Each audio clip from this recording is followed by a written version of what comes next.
మామూలు వాళ్ళు కాదు. ఎందుకంటే విలేజ్లలో చాలా ముఖ్యమైన పద్ధతులు మరి మహిళలు మరి పురుషులు అందరికీ నమస్కారం. మనం ఇక్కడ సమాజానికి అందించాల్సింది ఏంటి అంటే సమాజంలో చాలా మంది చాలా ఇష్టపడడానికి కారణం ఎక్కువ ప్లాస్టిక్. ఇంతకుముందు సార్లు అంటారు అంటే డస్ట్బిన్లో వేయాలి అన్నారు. ఎందుకంటే ఏదైనా ఒక క్రమం ఉంటుంది, ఆ క్రమాన్ని ఆచరిస్తే మనల్ని చూసి 10 మంది ఆచరిస్తారు. దయచేసి దాంట్లో గుర్తించాలి.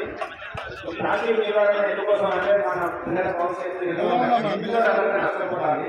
అందుకోసమే మేము ఈ డబ్బుల కోసం బాగా చేసేది ఈ మండలానికి సార్లు ఏదో రకంగా ఉపయోగపడి మన ఒక మెసేజ్ అందించినట్టు ఒక విలేజ్లో ఒక గ్రామం ఎంత బాగుంటే మిగతా అన్నట్టుగా బాగుంటుంది. ఒక కుటుంబంలో ఒక వ్యక్తి బాగుంటే కుటుంబం బాగుండడానికి కారణాలు ఉన్నట్టు అట్లనే మీరు ఈ ప్లాస్టిక్ నివారణ కోసం మేము కూడా ఇది ముందుకొచ్చి బాగా ప్రోత్సహించడానికి వచ్చినాము. మీకు షాప్లో కూడా తెలుసు ఏదో రకాలుగా మేము ప్లాస్టిక్ నివారణ కోసం సంవత్సరానికి డబ్బులు వస్తాము. కస్టమర్లకు కూడా నిరంతరకు గిఫ్ట్లు రాబట్టి ఏదో గిఫ్ట్ ఇస్తున్నాం సరుకు తెచ్చుకున్న వాళ్ళకు. అయితే ఇందులో మనకి ప్లాస్టిక్తోని మీకు ప్రతి వాళ్ళకి విషయం తెలుసు, కానీ మనకు గుర్తిస్తాను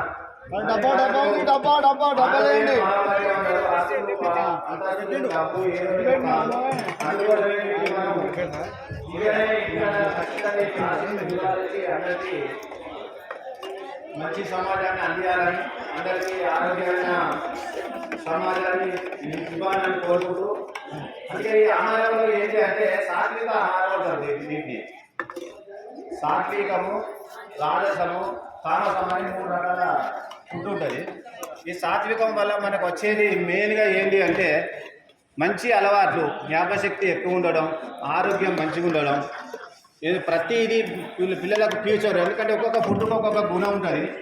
ఉదాహరణకు మీకు చక్కెర ఎలా ఉంటుంది, తీయగా ఉంటుంది. అదే ఉప్పు పులుపుగా ఉంటుంది, ఉప్పులాగా ఉంటుంది, చింతపండు పులుపుగా ఉంటుంది, కారం కారంలాగా ఉంటుంది. అట్లనే మటన్ చికెన్ తిన్నాం అనుకోండి, దాని యొక్క గుణం ఏంటంటే మంద బుద్ధి అన్నట్టు. రేపు లేదాది, సేదాది, పోదాది అంటే మనకి ఎంత లేదని ఉన్నా కూడా లేవది. ఎందుకంటే శరీరం అది 72 అవర్స్ అంటే 3 రోజులు ఉంటుంది. 72 అవర్స్ అంటే 3 రోజులు అంటే మన శరీరంలో కానీ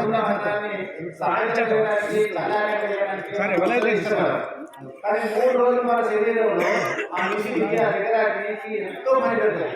ఆ మటన్ చికెన్ మన లోపల ఏం చేస్తాం, వాటి ఉడికి గ్యాస్ ఉడికిస్తారు. అంటే దానివల్ల మనకి ఎన్నో రకాలుగా నష్టాలు ఉన్నాయి. మన పిల్లల భవిష్యత్తు కూడా చాలా నష్టం ఉంది. ఇది సాత్విక ఆహారం అంటే మనకు 24 కాదు, బట్టలు శరీరానికి పచనం చేసి ఎక్కడికి ఏది కావాలో అందిస్తుంది. అందరికీ ఆరోగ్యం బాగుంటుంది, ప్లస్ భవిష్యత్తు బాగుంటుంది, పిల్లల జ్ఞాపశక్తి మంచి ఉంటుంది. జీవితంలో అన్ని రకాలుగా ఏదైనా సాధించాలనుకుంటే ఎక్కడైనా చూడండి సాత్విక ఆహారంలోని.